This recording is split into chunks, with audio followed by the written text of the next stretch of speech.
अलग क्षमता होती है, कौन कितना कर पाता है। कई आदमी की क्षमता भी होती है, इंटरेस्ट कम होता है। कईयों को लगता होगा भी अपने एक बार ये काम कर देते, आगामी योजनाओं में और अगर हमारी सीट आई तो फाइनल लड़ेंगे।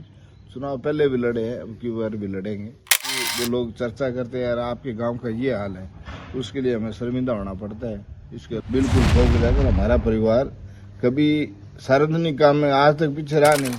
पूर्व में जो सरपंच रहे हैं उनके द्वारा कोई विकास कार्य धरातल पर नहीं किए गए। ये देख रहा हूँ, गढ़साना व्यापार मंडल पदाधिकारी रहा हूँ, शिक्षा समिति भी रहा हूँ, गाँव की शिक्षा समिति अध्यक्ष रहा हूँ, वर्तमान में जैसलमेर जिले का जाट महासभा जिला है। लोग भी आशीर्वाद देने को तैयार है, आतुर है, ऐसा मैं समझता हूँ। हमारा गाँव आदर कागजों में आदर्श गाँव है। मौके पे आप गाँव में आए हैं, देखो कोई सड़क नहीं है, कोई पानी निकासी का सिस्टम नहीं है, सिर्फ। नमस्कार, मैं हूं आपके साथ विकास पारिक। चुनावी सरगर्मियां तेज हो चुकी है। गांव गली मोहल्ले में अब एक ही चर्चा है कि इस बार गांव का मुखिया और गांव की सरकार कौन होगा। इसी को लेकर आज हमारे साथ खास चुनावी चर्चा में मौजूद हैं इलाके के भामाशाह सामाजिक कार्यकर्ता और हर व्यक्ति के सुख और दुख में काम आने वाले साहब राम जी कुकड़ा। साहब राम जी बहुत बहुत स्वागत आपका। आपका भी बहुत स्वागत है। साहब राम जी, अगर आपके राजनीतिक जीवन परिचय की बात की जाए। राजनीतिक परिचय में कोई राजनीतिक पद पर तो रहा ही नहीं, सामाजिक विभिन्न पदों पर रहा हूँ, कई पदों पर रहा हूँ। सामाजिक में कौन कौन से पद का दायित्व आप निभा चुके हैं? सामाजिक में क्लब का भी अध्यक्ष रहा हूँ, गढ़साना व्यापार मंडल पदाधिकारी रहा हूँ, शिक्षा समिति भी रहा हूँ, गांव की शिक्षा समिति अध्यक्ष रहा हूँ, वर्तमान में जैसलमेर जिले का जाट महासभा जिला अध्यक्ष हूँ। कई पदों पर रह चुका हूँ। आपकी पहचान एक भामाशाह के रूप में भी है। कौन से बड़े बड़े कार्य आपके सानिध्य में हुए हैं, आपके कर कमलों से हुए हैं? भामाशाह शब्द तो बहुत बड़ा है, लेकिन काफी कामों में भाग लिए, योगदान रहा है थोड़ा बहुत हमारे परिवार का।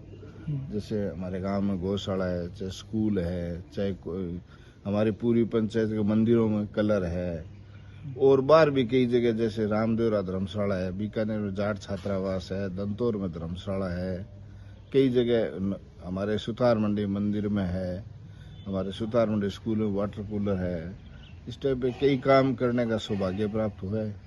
ये तो साहब राम जी, ये आपके मन में कैसे आता है कि इस प्रकार हमें इस धार्मिक में, सामाजिक में इस प्रकार से जुड़ना चाहिए, इस प्रकार से सहयोग देना चाहिए? ये मन में कैसे आता है? ये तो बुजुर्गों की प्रेरणा है, शास्त्रों में भी ये स्पष्ट उल्लेख है। और जहाँ भी हम कभी सत्संग में बैठते हैं तो संत महात्माओं का, महापुरुषों का कहना यही होता है भी अपनी कमाई का कुछ हिस्सा दान पुण्य में लगाना चाहिए। उनसे प्रेरणा लेकर ये किया। इन दिनों एक चर्चा है, जिस प्रकार चुनाव नजदीक आ रहे हैं तो आपका नाम बड़ा सुर्खियों में आ रहा है। क्या चुनाव की दावेदारी जताएंगे, लड़ेंगे चुनाव? हाँ, चुनाव अगर हमारी सीट आई तो फाइनल लड़ेंगे। चुनाव पहले भी लड़े हैं, अब की बार भी लड़ेंगे। और गांव का, लोगों का, पूरी पंचायत का मन भी है भी आप चुनाव लड़ो। तो लोग क्या कहते हैं जिस प्रकार आप लोगों से मिलते हैं? तो लोगों को खूब प्यार, स्नेह, आशीर्वाद मिल रहे हैं।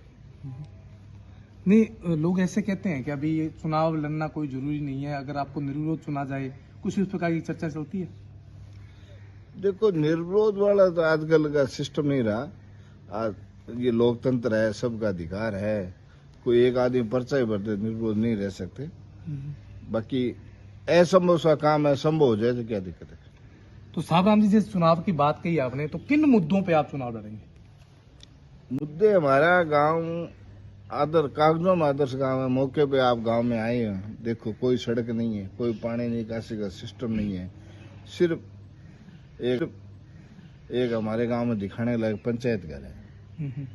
और बाकी सारी सुविधाओं से है नहीं जो सुविधा होनी चाहिए। जिस हिसाब से हमारा गांव है, इतना बड़ा गांव है, अनूपगढ़ पंचायत समिति का सबसे बड़ी पंचायत हमारी है, फिर भी कोई सुविधा नहीं है गाँव में। इन सुविधाओं को सही करना है, एकदम पूरी गांव को लगना चाहिए भी नारावाड़ी ग्राम पंचायत है। क्या पूर्व में जो सरपंच रहे हैं उनके द्वारा कोई विकास कार्य धरातल पर नहीं किए गए? नहीं, उनके भी प्रयास तो रहे अपने अपने लेवल पर। अब हर आदमी की अलग अलग क्षमता होती है, कौन कितना कर पाता है। कई आदमी की क्षमता भी होती है, इंटरेस्ट कम होता है। कईयों को लगता होगा भी अपने एक बार ये काम कर देते, आगामी योजनाओं में और करेंगे। तो इससे अलग अलग सोच होती है, वो अपनी सोच के अनुसार चले। ये अपने कहे भी उन्होंने काम नहीं किया, ये तो गलत है। तो विशेष मुद्दा क्या रहेगा आपका, ऐतिहासिक मुद्दा? अगर आप जीतते हैं, यहाँ की जनता आपको जिताती है, विजयश्री करती है, तो विशेष मुद्दा क्या रहेगा? विशेष हमारे गांव में एक बालिका स्कूल की जगह है, बिल्डिंग बनी हुई है। पहले तो उसको चालू करवाने के मन में है, हमारे गांव की पूरी की इच्छा है। अच्छा। दूसरा ये गांव में पानी निकासी और सड़कों का बुरा हाल है। मैं कई बार कह चुका हूँ, पानी निकासी और सड़कें बहुत जरूरी है। मेन तो ये दो काम सबसे पहले है, बाकी काम तो सब है ही, वो भी करवाने हैं, लेकिन ये दो काम तो बहुत जरूरी है। अगर बात की जाए समूचे राजस्थान भर में पंचायत राज्य की, तो कहा जाता है कि नारावाड़ी में ऐसा कोई विकास कार्य नहीं है जो अब तक रुक चुका है, हुआ नहीं है। लेकिन हमने जब यहाँ धरातल पर देखा तो ना यहाँ सड़कें हैं, ना नालियां हैं, ना कुछ धरातल पर नजर आ रहा है। तो ऐसा क्यों है? ये भ्रामक प्रचार क्यों किए जाते हैं? ये प्रचार तो आप ही क्या समझ सकते हो, मैं इसमें क्या कहूँ। लेकिन हमारे गांव में न तो कोई सड़क है, न कोई और है। बाहर से हमारे भाई बंधु रिश्तेदार जो भी आते हैं, अगर आप एक उंगली बरसात हो जाए उस टाइम आप आ जाओ, तो हमें उस टाइम बड़ी वो लोग चर्चा करते हैं, यार आपके गांव का ये हाल है। उसके लिए हमें शर्मिंदा होना पड़ता है, इसके अलावा कोई चारा ही नहीं। इस बार मुकाबले में बड़े बड़े धुरंधर आपके सामने नजर आएंगे, तो कैसे उनका मुकाबला करोगे आप? कोई है, उसमें क्या है, लोकतंत्र है, चुनाव लड़ने का सबका अधिकार है। वो तो जनता का मन होगा, जनता जिसको आशीर्वाद देगी, पंचायत चाहेगी, वही सरपंच बनेगा। तो साबराम जी, अगर आप जीतते हैं तो युवा पीढ़ी जिस प्रकार नशे की गर्त में जा रही है, उसको रोकने के आपके क्या प्रयास रहेंगे, क्या प्राथमिकता रहेगी उसकी? बिल्कुल ये ज्वलंत मुद्दा है। एरिया में अपना बहुत ज्यादा नशा हो चुका है, लेकिन हमारे गांव में फिर भी गांव की जनसंख्या देखते हुए, इतना बड़ा गांव देखते हुए, सब जाति धर्म के लोग होते हुए थोड़ा कम है, ये मान सकते हैं। उसमें हम भी अभी अपने स्तर पर तो प्रयास कर ही रहे हैं, अवेयरनेस लोगों को समझा रहे हैं। अभी सबके एक एक दो दो बच्चे हैं, अरे वो नशे गर्त में जा रहे हैं तो पूरा आगे का प्लान ही खत्म हो रहा है घर का। उस जिसके एक बच्चा मान लो नशे में चला गया तो उसकी तो पीढ़ी खत्म होने की स्थिति आ गई है। तो उन लोगों को समझा रहे हैं, मना रहे हैं, और वो लोग कुछ समझ भी रहे हैं, ऐसा कुछ नहीं है। फिर भी अपने स्तर पर इसमें बहुत लंबा काम करने की जरूरत है। नशे के खिलाफ सब लोगों को साथ लेकर के इसमें काम करने की जरूरत है। तो अगर बात की जाए शिक्षा को लेकर, क्योंकि शिक्षा विशेष प्राथमिकता रहती है, शिक्षा को लेकर आपका क्या फोकस रहेगा? शिक्षा को लेकर हमारे गांव में +2 का स्कूल है। ठीक है साहब। 1995-96 में यहाँ शिक्षा समिति अध्यक्ष था, तो भैरव सिंह जी सीएम थे, अपने गढ़साना आए थे। तब मेरी अध्यक्षता में जन सेवा की एक योजना आई थी, उसमें हमारे गांव ने चंदा करके 5 लाख रुपए जमा करवाकर +2 का स्कूल बनवाया था। उसके बाद एक 22 बीघा 8 बीघा जमीन भी उसी टाइम हमारे द्वारा अलॉट करने सिंह जी कलेक्टर थे, उनसे पहले आरक्षित करवाई, फिर उस जमीन को स्कूल के नाम से लॉट करवाई। और बाद में जब पिछले टर्म में गहलोत जी सरकार जैसलमेर आई हुई थी, तब उस टाइम मैं डॉक्टर सर जी से मिलके साइंस फैकल्टी यहाँ लाया था। और अभी मैंने आपको जिक्र किया बालिका स्कूल की, हमारे गांव की प्राथमिकता है उस बालिका स्कूल को मंजूर करवाना। बिल्डिंग है, जगह है, सब कुछ है, और गवर्नमेंट कहेगी तो हमारे गांव बाकी सुविधाएं करने को भी तैयार है। तो शिक्षा क्षेत्र में ये काम करने का मन में है। सावराम जी, आप तो एक बड़े मामाशाह हैं, तो गांव के लिए कुछ बड़ा काम अपनी तरफ से भी करेंगे आप? नहीं, इतने बड़े भामाशाह नहीं है जितने आप कह रहे हो, क्योंकि पब्लिक का एक सिस्टम रहता है कि अगर एक बड़े भामाशाह को अगर चुना जाता है तो वो अपनी तरफ से इस ग्राम पंचायत क्षेत्र का जो कायापलट जो है वो कर सकता है। नहीं, अगर इसमें मेरा ये खुला ही कहना है, भी कोई संकोच वाली भी बात नहीं है। भी गांव के सार्वजनिक काम के लिए अगर गांव के 10 आदमी इकट्ठे होकर मेरे को जुआरी देते हैं तो उस जुआरी की मैं तैयार हूँ। बिल्कुल ठोक बजाकर। बिल्कुल ठोक बजाकर। हमारा परिवार कभी सार्वजनिक काम में आज तक पीछे रहा नहीं यार। ईश्वर से ये प्रार्थना है भी जब भी 10 आदमी आके कोई काम कहे भी ये सार्वजनिक काम है, इसमें आपको ये तब भाग लेना है, तो उसमें तैयार रहे। तो साहब, आपने तो सामाजिक, धार्मिक, व्यापारिक चारों तरफ से किलाबंदी कर रखी है चुनाव को लेकर। नहीं, किला बंदी तो क्या कर रखी है, धार्मिक तो थोड़ी भावना है। पहले अपने परिवार द्वारा गौशाला में भागवत करवाई गई थी, वो अपने द्वारा थी। उस गौशाला में एक प्रसंग आया था, अभी हर सनातनी आदमी को जीवन में एक बार वृंदावन जाना चाहिए। तो जब प्रसाद बन रहा था, मैं वहां खड़ा था, 2-4 बूढ़ी माताएं आए, बेटा महाराज जी कह रहे हैं वृंदावन जाना चाहिए। तो मैंने आनंद फान में ये कह, माता माऊ थाने तो मैं ले जाऊं। दूसरे दिन प्रचार हो गया, वो संख्या बढ़ती गई, फिर मेरे को अनाउंस करना पड़ा भी जो जाएगा उनको लेके जाएंगे।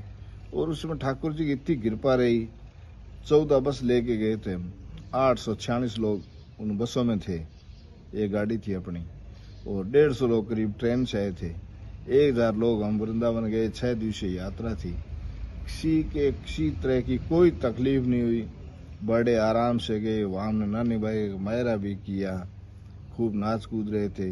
अब वृंदावन मंदिरों की कितनी ऊंची ऊंची पौड़ियां हैं, 80 साल की माताएं जिनको सुनता भी नहीं दिखता भी नहीं, गोडे यहाँ तो घर में तो काम करने के लिए उनके नहीं चल रहे थे, लेकिन वहां पौड़ियां चढ़ रही थी। वो ये ठाकुर जी विशेष कृपा थी, हमारा भगवान का पूरा आशीर्वाद रहा है, जोरदार आशीर्वाद रहा मेरे ऊपर, क्या सभी श्रद्धालुओं पर रहा, जो 1000 गए थे सब पर भी ये रहा। मैं वहां हॉस्पिटल का मुंह नहीं देखना पड़ा, जरूरी टेबलेट वगैरह इंजेक्शन वगैरह, एक RMP डॉक्टर भी साथ लेकर गए थे, वो भी फ्री था, दर्शन करने के लायक ही रहा। बिल्कुल डॉक्टर भी फ्री था, दर्शन ही कर रहा था, टेबलेट किसी को नहीं देनी पड़ी। तो साहब राम जी, ग्राम पंचायत की जनता को बड़ी उम्मीद है आपसे, क्या उस उम्मीद पर खरे उतरेंगे?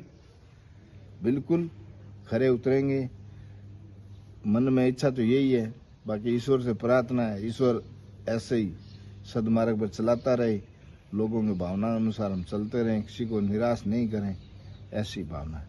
तो नारावाड़ी ग्राम पंचायत के लोगों से क्या अपील करना चाहोगे आप? लोगों से तो अपील मैं बार बार कर ही रहा हूँ, और लोग भी आशीर्वाद देने को तैयार है, आतुर है, ऐसा मैं समझता हूँ। तो बिल्कुल आप देख सकते हैं, ये थे हमारे साथ बड़े भामाशाह साहब राम जी कोकणा, जिन्होंने हमेशा धार्मिक, सामाजिक और कोई भी जरूरतमंद व्यक्ति है उसके साथी बनकर इन्होंने काम किया है। इस बार ग्राम पंचायत नारावाली में चुनाव, और चुनाव में इन्होंने ताल ठोक दी है, दावेदारी जताई है। अगर ये चुनाव जीतते हैं तो इनका कहना है कि सरकार और केंद्र सरकार दोनों की जन कल्याणकारी योजनाओं का भरपूर ये जो लोग हैं उनको आशीर्वाद देंगे, और इसके साथ साथ बड़े से बड़े काम कराने में इनकी विशेष भूमिका रहेगी। मैं मेरे सहयोगी साथी राकेश के साथ विकास पारिक, इंडिया।